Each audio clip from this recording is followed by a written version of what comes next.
And now our interview with Dr. Paul Craig Roberts, the father of Reaganomics and the former Assistant Treasury Secretary under Ronald Reagan. I'm Paul Craig Roberts. I'm a former Assistant Secretary of the United States Treasury for Economic Policy. I was an associate editor of the Wall Street Journal, a columnist for Business Week, and Script Howard News Service. I'm currently a columnist for Creators Syndicate in Los Angeles. I'm an academic. I've held positions at Stanford University, Georgetown University, and other places. The most important issues of our time, as I see it, are the loss of the American middle class. Their jobs have been offshored, and the remaining jobs are being filled with foreigners brought in on work visas, so that we are dismantling the ladders of upward mobility that made the United States an opportunity society, and that made differences in income distribution acceptable. Another great problem is that we have lost the law, and by that I mean the law that protects the innocent from the power of government, the law that is a shield of the people instead of a weapon in the hands of the state. And when you lose the law, you lose your civil liberties. And that means you have lost the Constitution.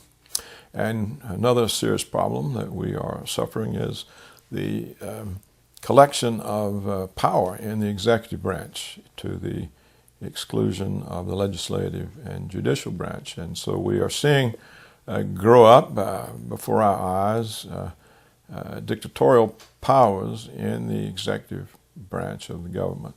So these three are very serious problems for the United States. They threaten its political stability and the viability of the society itself. The Tyranny of Good Intentions was titled by me, How the Law Was Lost. And the book is about the destruction of the rights of Englishmen, which we know as the Bill of Rights, the legal principles that protect the innocent, that serve as a shield. And we are seeing all of these eroded, and the law is becoming a weapon in the hands of the state. And this book documents that for each of the protections among the Bill of Rights. It shows the erosion through prosecutorial abuse, various judicial rulings, and how Americans today do not have the protection of law. Perhaps one of the main contributing factors was that you had all sorts of agendas, single interest agendas, people chasing after devils. We got to do something about drugs. We have to do something about child abuse. We have to do something about crime. And so they made the mistake that Sir Thomas More warns against in the play A Man for All Seasons, that if you cut down the law in pursuit of your agenda, what do you do when the devil turns around on you and you've lost the protection of the law? And that's exactly what has happened. We had various individual agendas that were deemed to be very important. For example, we have to do something about the mafia.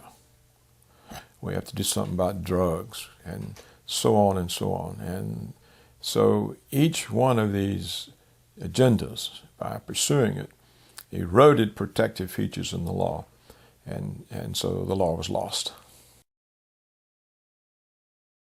The rising police state is already a product of losing the law, of the protective features of the law. That automatically gives you a police state. And in addition, we've had all the fear engendered by 9/11. And this fear was used for an even heavier assault on the Bill of Rights, the assault on habeas corpus, which prevented indefinite detention without charges. We've lost that right.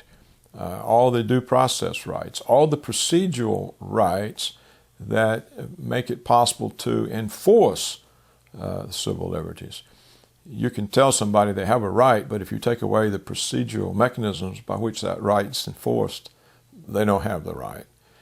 the erosion of our legal protections began long before 9/11 or the Bush administration. It was already moving along, and that made it easier then for the Bush regime to use 9/11 for an even fiercer assault, and that's where we stand today. Generally, when governments get powers, they don't roll them back, and we've not seen the Obama administration roll back any of the powers that Bush and Cheney claimed. I can remember when the police viewed themselves as the public servants and as protectors of the public. But in recent decades, the police have been militarized, and they now see the public as the enemy. And we see this in the enormous number of instances of police brutality toward people. Needless brutality. There'll be beatings, taser people for which there's no reason. And so, what does this mean? It means that, again, the police agencies of the state, the enforcement agencies, now view the public as an enemy, not as something that to which they are accountable. So it shows, again, the breakdown in accountability of executive agencies to the people. And of course, the police are now probably as dangerous to the public as criminals. And part of it, of course, was unleashed by the breakdown in the protective features of law. Because when, for budget reasons, you need to solve a lot of crimes or pull in a lot of people, they start planting drugs on people. The wide range of police crimes grew so that they could have more and more success in convicting people. So it's now something that's turned against the people, and perhaps is on the verge of doing so in a big way. If there's some sort of social breakdown, the police will probably be a danger to the public rather than a protector. The Posse Comitatus Act was to be sure that we were never oppressed by the military forces of our own government. And if you see that breaking down, then it tells you that the government somehow feels illegitimate, or it feels it doesn't have the support of people, or that it may be in a position in which it doesn't have support of the people, and therefore it would have to rely on coercion. In other words, the government doesn't regard itself as answerable to the people. That's the only reason to erode Posse Comitatus. It means that the government is beginning to think of itself as separate from the people, with its own agenda, different from the people's, and it's a realization that at some point they may have to rely on coercion in order to rule. So that shows again that the separation between the people and the government. It's not a democratic. It's not an indication of democracy or self-rule. It's an indication of government becoming independent of people, as it has been in most countries over most of recorded time. The government is one thing and the people are another. And we see that creeping back in the United States. In a gun club in which I'm a member, where we shoot at paper targets, the police are allowed to use it as a courtesy, and the local county police, and then others are allowed as well. And on some days there'll be 25, 35, 40 squad cars and scores of officers, and they're heavily armed, and it sounds like a war. I mean, they must shoot up thousands and thousands of dollars of ammunition. And I've gone there, and they've been there, for example, like 3 days in a row, just blasting away the same county even. And I stopped once and I asked myself, what are you doing? You practicing for some kind of competition. You know, you've got some big tournament coming up, and they said, "Oh no, we're practicing to win the shootout." And the shootout, and it was a small mountain-type town area. And I said, "There? Who are you going to have a shootout with?" And he said, "Them terrorists. Terrorists." Well, who are the terrorists? There'd clearly never be any in that locale.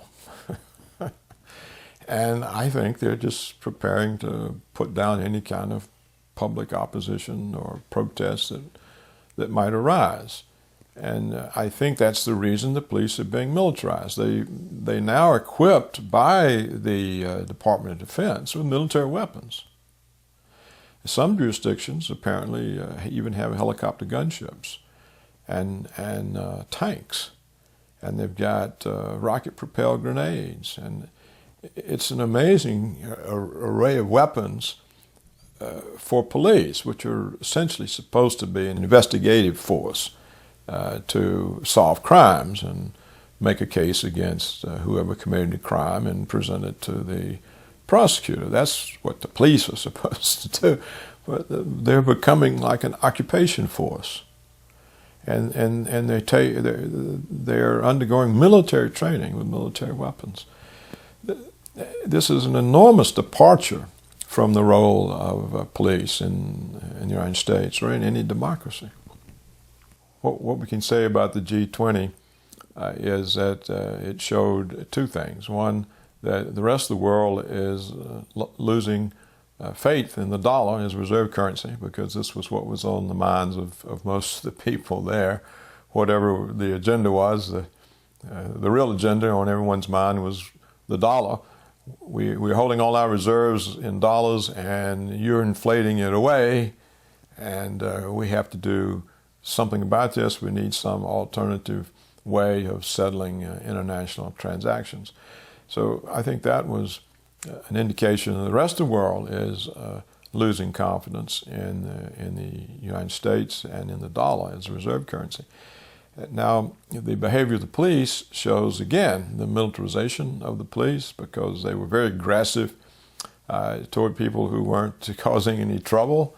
And I believe the police were, frankly, disappointed that there wasn't more trouble for them to beat up on, and so they, on their own, went into neighborhoods with their new weapons or protest suppression systems, and just sort of arbitrarily abused people. So it's a further indication that the police agencies of the government are now separate from people that they're supposed to protect. It's taken many blows. You know, it began probably with Abraham Lincoln and what's called the Civil War, because this destroyed the notion of a republic and states' rights. And it took another heavy blow in the Depression, when with Franklin Roosevelt and the New Deal, because that essentially took away the legislative power of Congress.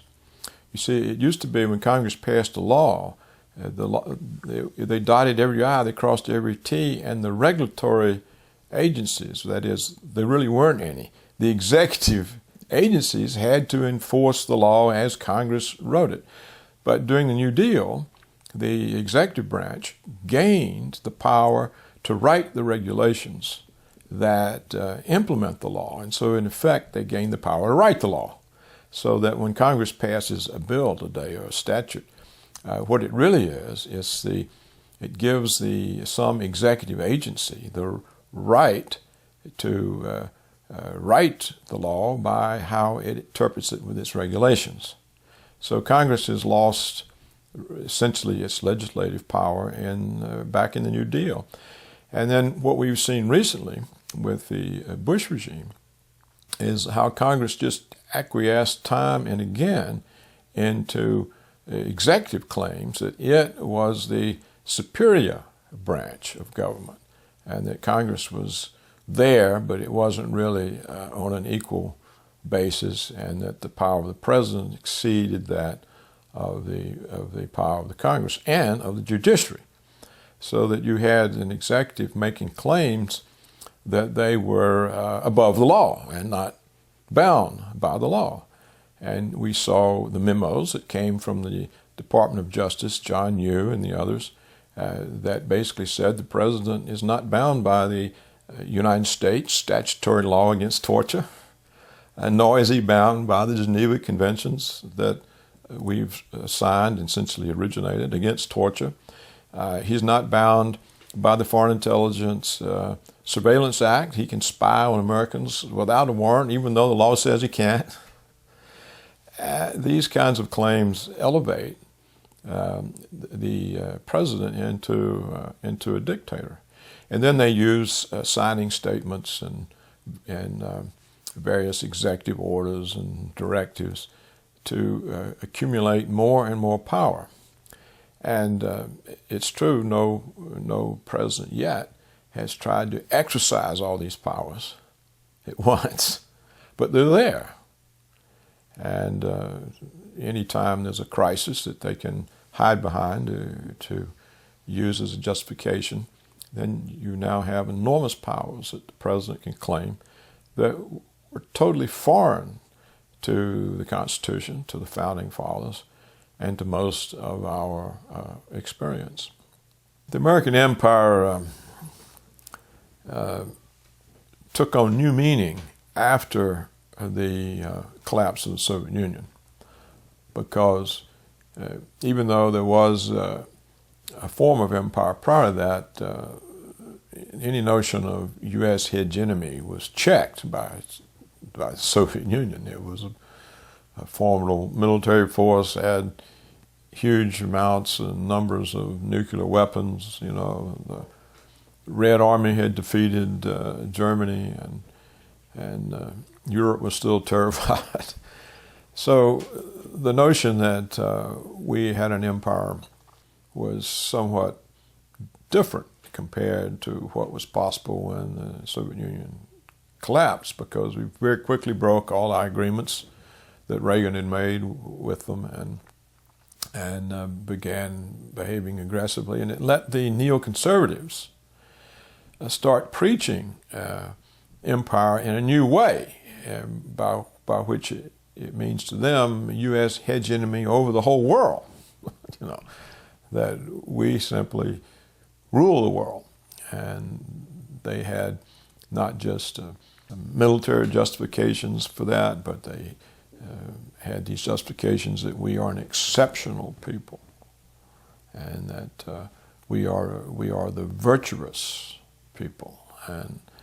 And so we not only had the right, we had the responsibility, the obligation to impose ourselves on the world. So this form of empire is new.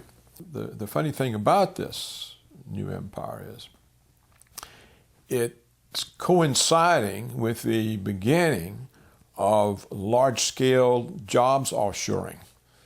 So while we are telling ourselves, hey, look, we are this new world empire, there's nobody to block us, we're sending all the manufacturing jobs to China, all the middle-class engineering jobs, the software engineering jobs, the information technology jobs, everything that people were using to rise up, to have upward mobility and to have a strong middle class, we start destroying that. So we are destroying one of the bases for being powerful, just at the same time that we get this notion that we are. And the same with the dollar. We start then, because of all the offshoring, the trade deficit explodes. You see, if you take production that you're making in the United States and you move it abroad, you've destroyed it here and you've created it to wherever you moved it. It's now Chinese, for example. When it comes back, it's an import. And so the offshoring creates huge trade deficits. Well, and that then puts the pressure on the dollar.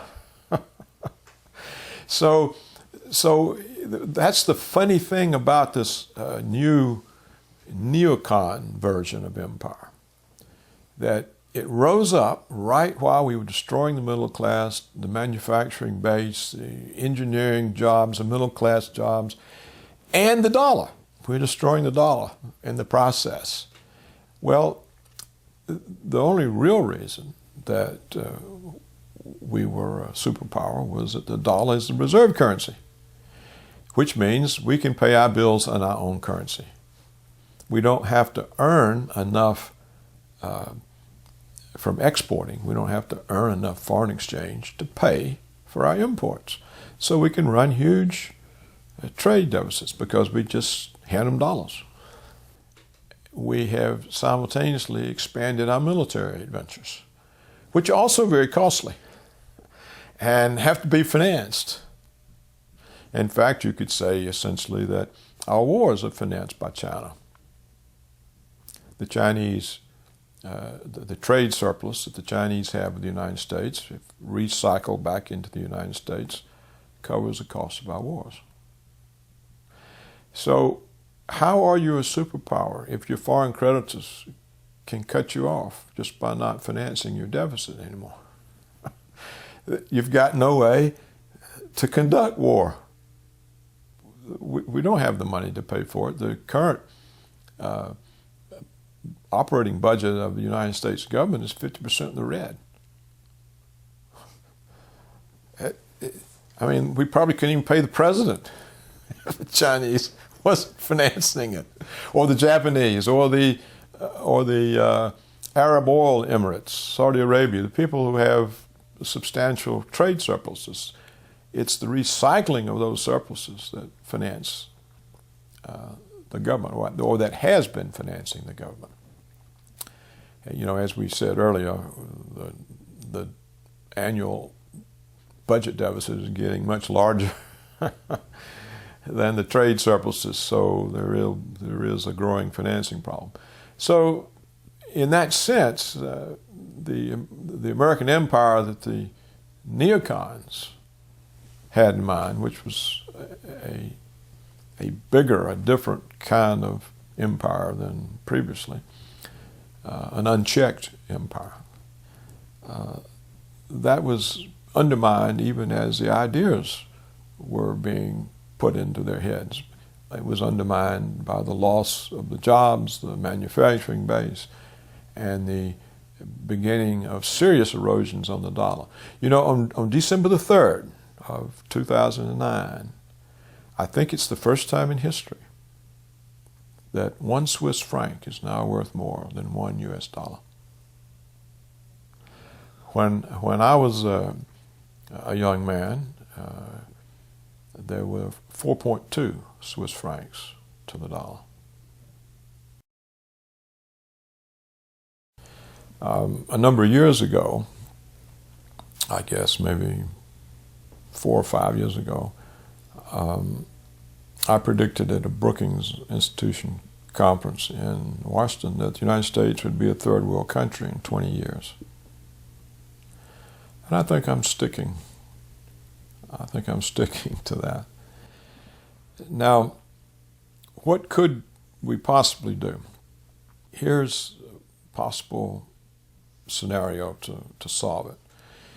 First of all, you would abolish the corporate income tax and not tax corporations on their profits. You would tax them according to where the value is added to their product. If they are producing abroad for American markets, and the value to their product is being added in China, for example, you would have a very high tax rate. But if they are producing in the United States and the value added to their product is in the United States, they'd have a low tax rate. That might offset the huge labor cost advantage of jobs offshoring and may bring them back while there's still enough knowledge here to do the job.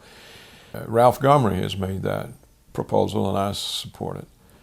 And the other thing you would have to do is you would have to save the dollar as reserve currency. And so how can they save the dollar as reserve currency? What they would have to do is get both the trade and the budget deficits under control. How could they get the budget deficit under control? Well, obviously they'd have to stop the wars. They'd have to bring back everybody from the 700 military bases. They would have to slash the military budget. We don't need a military budget that's as large as the rest of the world put together. We have vast oceans on our east, on our west. We have puppet states on our north and our south. There's nobody can invade us. It can't happen. You know, the Canadians are an American puppet state. The Mexicans are an American puppet state. You couldn't possibly bring an invading army across the Atlantic or the Pacific. It's just not. So we don't have that huge budget for defense. We have it for hegemony. And we can't afford the hegemony.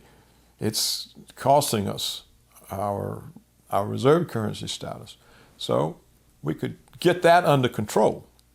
And the very fact that we change the form of taxation in order to stop offshoring, and then we cut the defense budget, this would show people in the rest of the world that, hey, they are getting their act in place. They're going to save the dollar. Oh, wow, isn't that great? We don't have to worry about it anymore, because they don't really know what to do. It's not like there's another powerful country there that wants their currency to be the reserve currency. They don't really know what to do. So if we showed sense and intelligence, and that we were taking definite steps to get both the trade and budget deficit under control, then the world, I think, would continue supporting the dollar and give us time. It would take years, of course, and give us time to get our act back into balance. You'd have to get the budget back into balance, and you'd have to get the trade balance back into balance. And instead of getting the budget deficit under control, we've blown it up by 4 times. It's 4 times greater this year than last year. Instead of dealing with the wars and saying, hey, what are we doing this for? We're expanding it. We're putting more troops into Afghanistan. We're putting more pressure on Iran. So we're sending the signals that we're going to continue the extravagance that has put the dollar under so much pressure and made it decline in value, even against the Botswana pula. The United States dollar, over the course of its life, has become a fiat currency.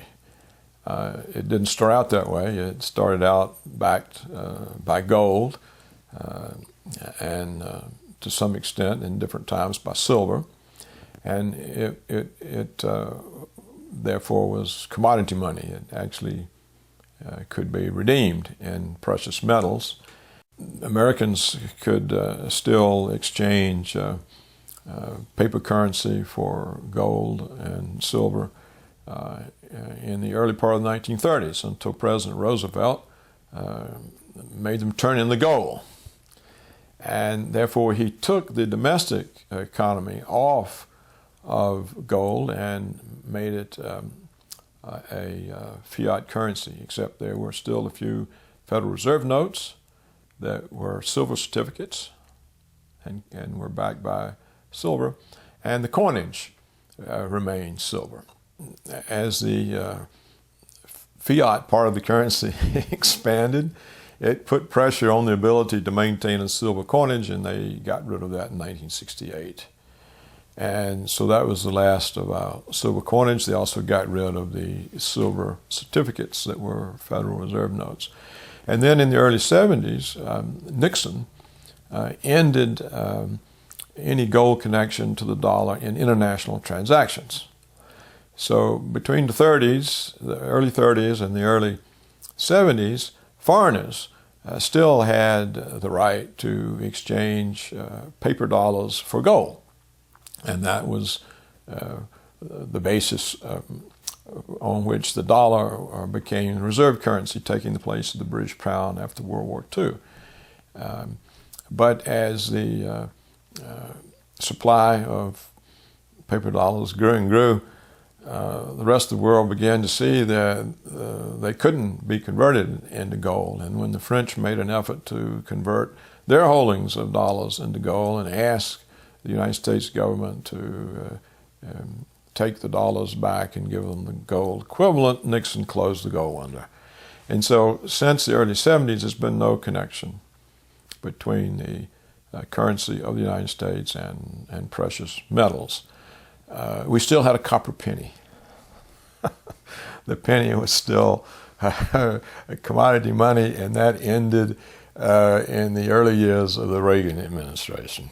I can still remember the Treasury meeting when they said they were going to take the copper out of the penny, and I protested, and I said, well, you mean we can't even have an honest penny? What kind of country have we become? This is the situation today. It's a paper that can be printed endlessly. And yet there has been a certain amount of discipline. They have not really run the presses because they've been able to finance their budget deficits through issuing bonds, and people buy the bonds.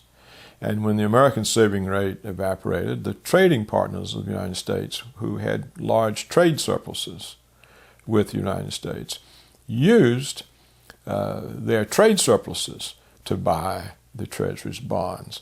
And so the money that we would pay out to them for imports would recycle and then come back and finance the government's budget. So we haven't really had to print money on the level of a banana republic in order to finance the current operating expenditures of the government until recently. It's coming upon us because the fiscal year deficit in 2009 is 4 times larger than the fiscal deficit of 2008.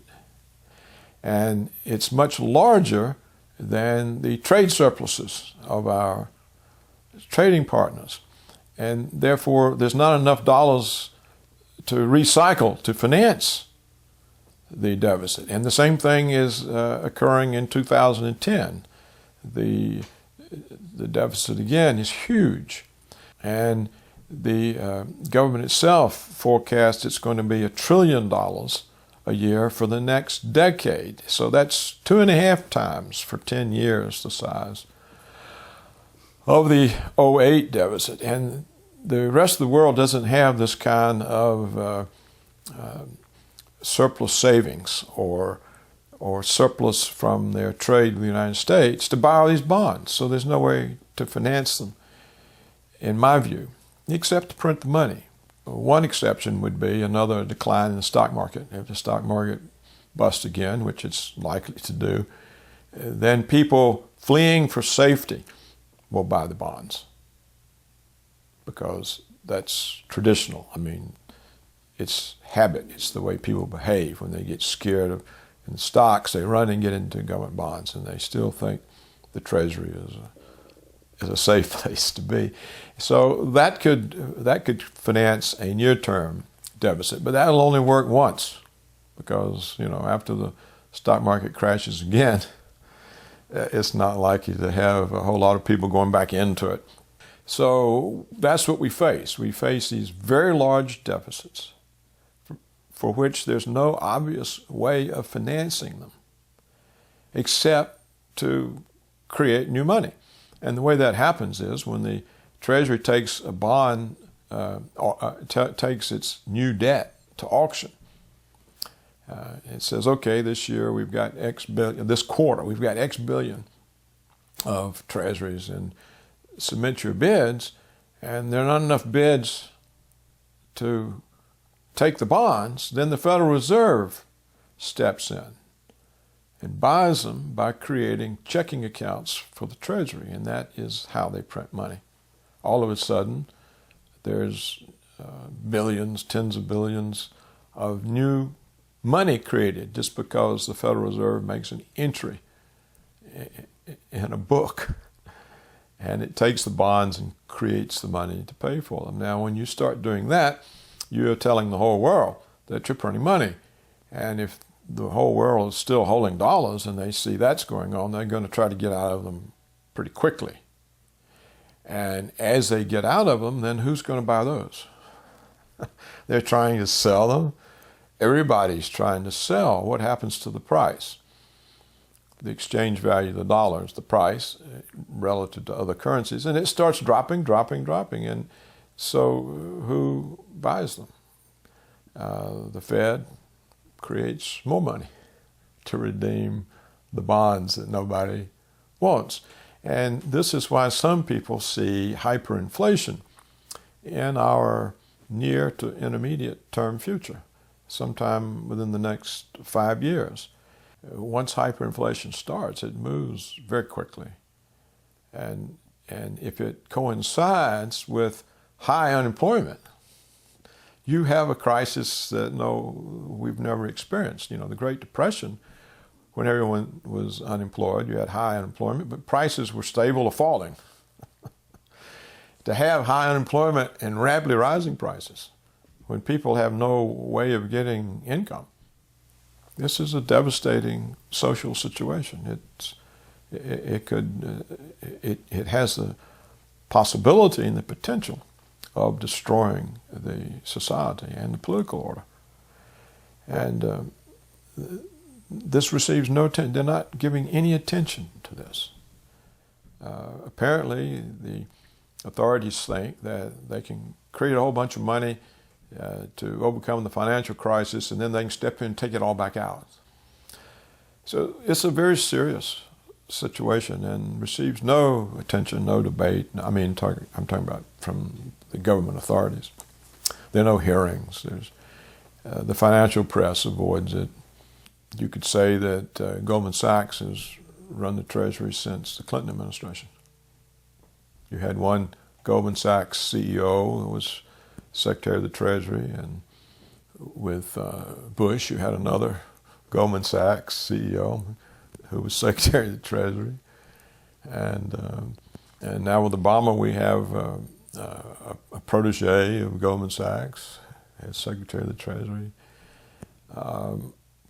We have all the testimony about how Goldman Sachs convinced the Securities and Exchange Commission not to require the investment banks to have reserves so that their leverage could just go up and up and up. And so you could say, who's running the policy?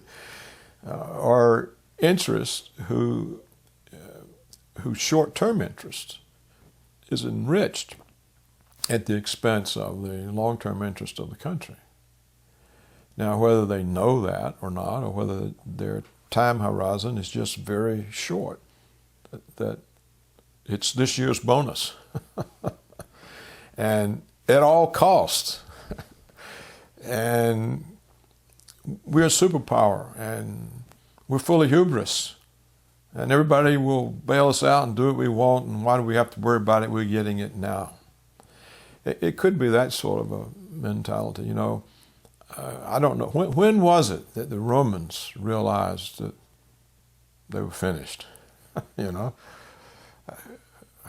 When, along the long decline that they went through, did it finally, or did they think the whole time it's just some kind of setback? We're the world's power. We're the world's superpower. Nobody can field an army like ours or supply it, or they don't have administrative systems, these barbarians. Can't even maintain a siege on a city because they have no supply apparatus. And they're similar to the kinds of things you hear people say about the United States, why, you know, we don't have to worry because we're the top dog and blah, blah, blah. So it could just keep people blind. Hubris can blind you. When I sit and think about it and I say, well, you know, when we were there, could anything like this have happened? And you say no. But again, you know, Reagan was way back. Things change. The United States had a large middle class, and it was possible in the United States for people to rise up and And that's how the middle class grew. And it was based on good manufacturing jobs, which were high productivity jobs because of the technology and capital with which Americans worked. So they produced a lot, so you could pay them a lot. And it was based on education.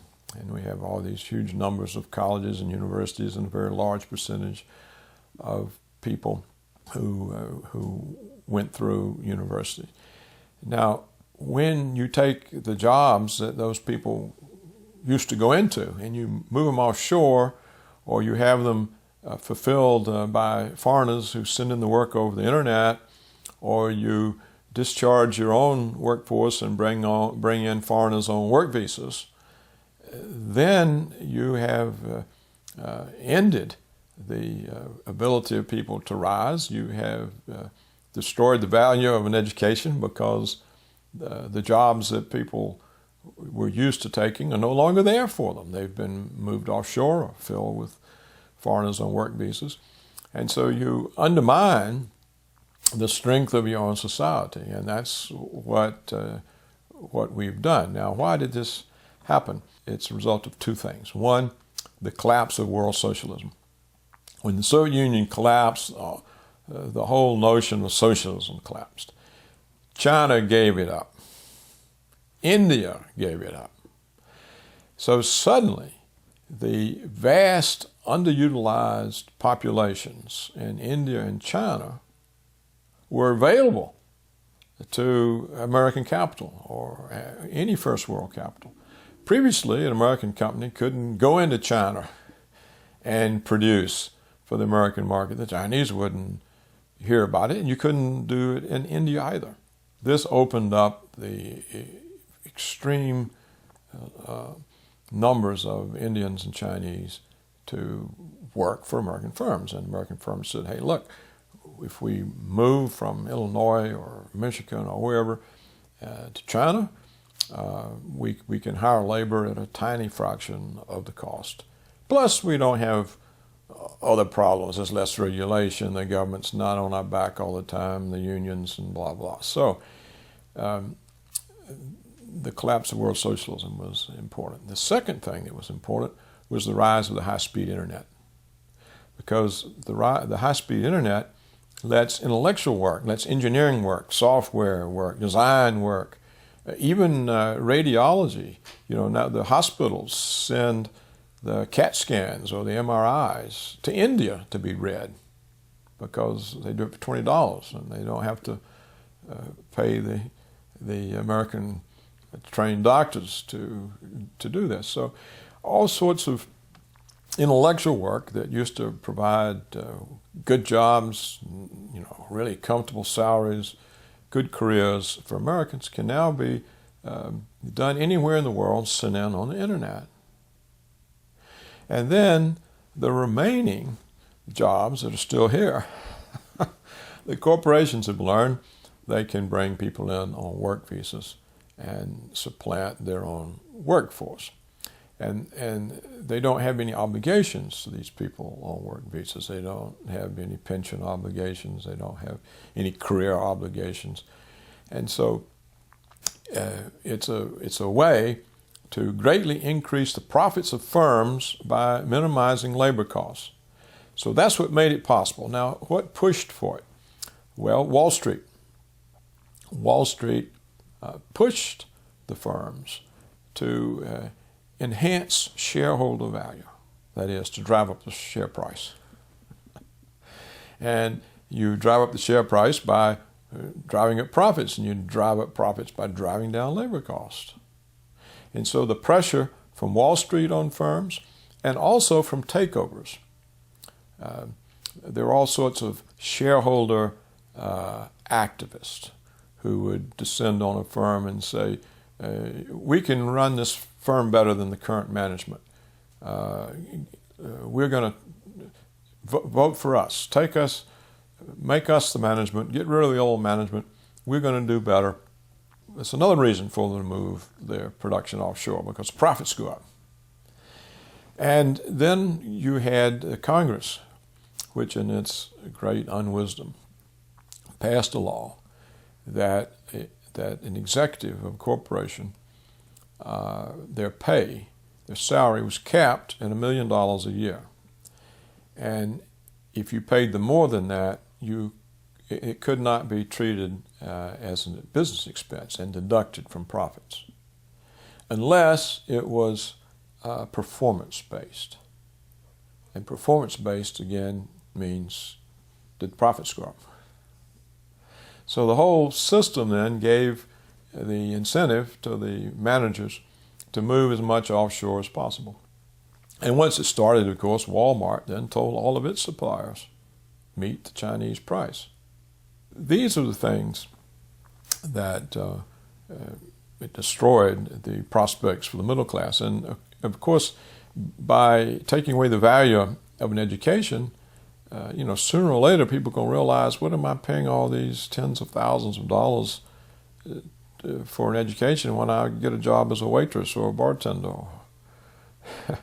or a temp or a hospital orderly, or this doesn't make sense. How am I going to pay off these student loans? What is going on? So at some point, when this realization hits, the universities won't have any clients because you can't get anywhere. There are all sorts of software engineers who they come out, they get graduated, and there's no jobs. There's nowhere for them to work because the jobs are offshore or they're filled, and the work comes in on the internet. This is a very serious thing. How do you save the middle class when the jobs that they occupied are dwindling? I think Pat Buchanan was right, that NAFTA and all that was simply a way for the large American companies to dump their American workforces and all the responsibilities that came with them, and to rely on foreigners. It also, of course, broke the unions. I mean, the unions are essentially wiped out because the industrial jobs are gone. So there were probably many motives of that sort behind it. And it shows the inability for governmental leaders and even those who are serving their own interests, to realize what the unintended consequences are of what they're doing. See, in the end, all of this destroys the American market for the offshore goods, because when you lay off your workers and you make the goods with, say, Chinese, and you bring them back in here to sell them to people, well, the workers are laid off. Where they got any money? When you divorce a significant percentage of your population, if you divorce their incomes from the production of the goods and services that they consume, they can't buy them. The net effect, over the longer period of time of what these people have done, the corporations, the government, is to destroy the American consumer market. And this can get destroyed even faster if the dollar loses the reserve currency, because then its value declines even more dramatically against the other currencies, and so the import prices go way up. You see, we're always beating up on China. Why? You've got your currency undervalued. Raise the value of your currency. Well, is that what you want to tell somebody, that you're heavily dependent on imports from China? Push up your prices. You see, there'll come a time when Americans walk into Walmart and they think they've walked into Neiman Marcus. You see what I'm saying? The minute the dollar declines to the Chinese currency, wow, prices are going to rise. People don't have incomes already. How are they going to pay these prices? So just the complete absurdity of the whole thing. I mean, it's really an absurd situation that we have gotten in, and it shows a complete failure of leadership, politically, intellectually, business-wise. And the people themselves, they don't pay any attention. Who knows about this? It's the laid off people who know about it. The ones who are laid off. Everybody else is somewhere else. How bad can it get? It can get worse. And it will get worse. And it's also the reason why the traditional stimulus programs to deal with unemployment don't work. You see, in the post-World War II period, recessions were generally engineered by the Federal Reserve in order to cool down labor demands for higher wages, and because they thought that was inflationary, and they would, anytime the economy got booming, they'd just turn off the money, cause a recession, let things cool down, then they'd start the money back and things would pick back up. Well, the jobs were still there, so the factories could call the workers back to work. But the jobs aren't there anymore. So to say, hey, here's easy credit. Look, we've got historically low interest rates.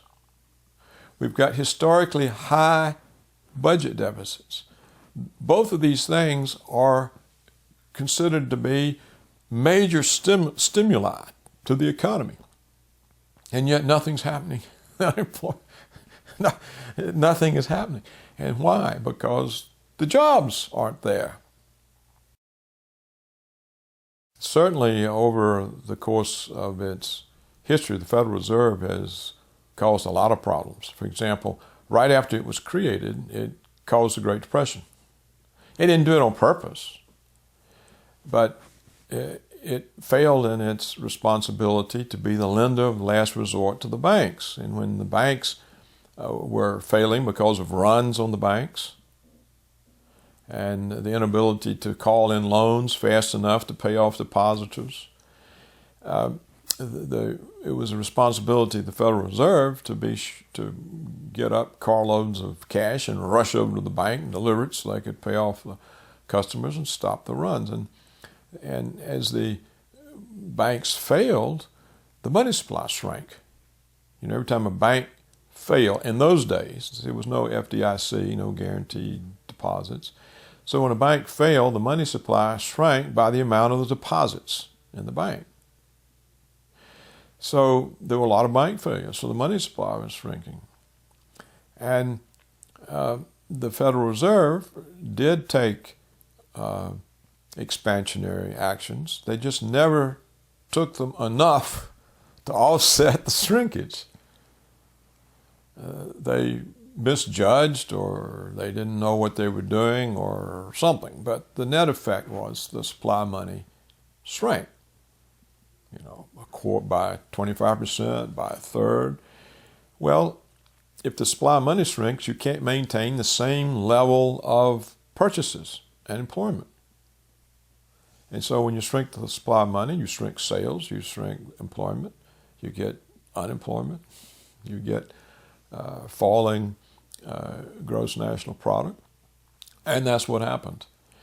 And the entire decade of the 30s was troubles, serious troubles for people whose whole lives were disrupted. And it was because the Fed failed to do what it was established for. Now, so either this means that there's not enough competence to go with the power, or there's not enough accountability to be sure that they're doing the right thing. Maybe they're too independent. Maybe there needs to be additional levels of oversight so that these kinds of mistakes don't happen. Since the end of World War II, we've had the opposite problem. Instead of shrinking the money supply, they've let it grow too fast. And so we've had inflation. There's enormous inflation over my lifetime. Enormous. And that means the Federal Reserve is conducting policy inappropriately. They weren't established to create inflation.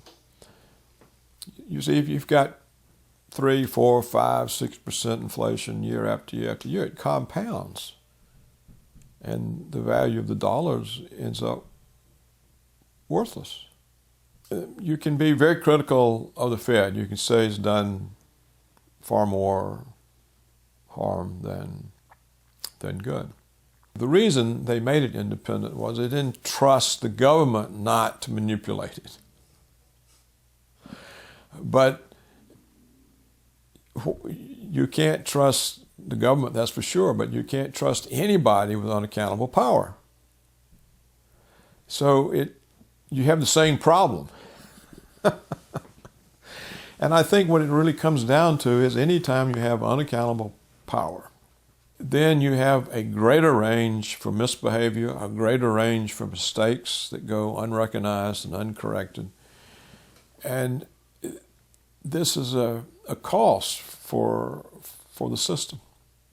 And it becomes an even greater cost if the currency is a fiat currency that itself is not limited by some amount of precious metal, gold or silver, or limited in some way. When the currency becomes essentially unlimited by anything except the need to print it, it's clear the tremendous amount of bank reserves that they've created are not finding their way from the banks into an expansion of the money supply. It's simply they're sitting on the reserves. But if the Fed's creating money in another way, which is printing it so the government can pay its bills, then that money is sooner or later got to find its way into prices. And the more unemployment there is, the quicker it'll find its way into prices because there's less goods to absorb the money. So it drives them up.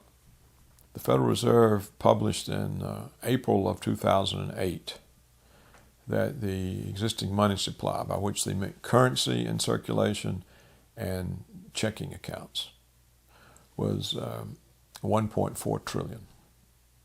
That was the money supply in spring of 2008. Now, the budget deficit in 2009, a year later, is 1.4 trillion. If they had to print 1.4 trillion to pay that deficit, the money supply would have doubled in 1 year. Right? Next year, they say the deficit is going to be 1.4 trillion. If they had to print the money in 2010 to cover the budget deficit, the money supply would have tripled in 2 years. If something like this happens, that they have to print these huge sums of money, the inflation is going to start up. And look at the enormous reserves in the banking system that are there to be drawn on to fuel the inflation. Once prices start rising, then if real estate prices go up, then people's homes are out of trouble. That's one way to get rid of the real estate crisis, is to inflate away the value of the mortgage debt. Once that starts, the banks will be lending everywhere. And so you would have a tremendous ability for a massive inflation, and a long-lived one. And how would you stop it? The only way these things have ever been stopped is they just say, okay, that currency no longer exists. We're creating a new one. One new dollar is equal to 100 trillion old dollars. These are all implications of what is going on. And when the implications of what you're doing are so dire, you should stop. But we don't. We don't stop. The Afghan war, at a minimum, it's just in out-of-pocket expenses, is $100 billion a year. Now, if you then count the incurred medical care for the troops for the rest of their life, you the cost of replacing all the equipment that gets blown up, the loss of $100 billion of resources for better uses. The cost of the war is huge. We're not in a position we can afford any such war. Particularly, when we have to borrow it and then pay the interest on $100 billion to the Chinese. It's not sensible. And the things that we do are not sensible. I can't think of anything that the United States government does that's sensible. I can't think of any policy that's working. Remember, lovers of liberty, these video interviews have all been exclusive, and they're going to be archived at prisonplanet.tv. Please download them, burn them to disk, and give them to everyone you know. Upload them to YouTube. This information is vital not just to our free republic, but to the future of free humanity.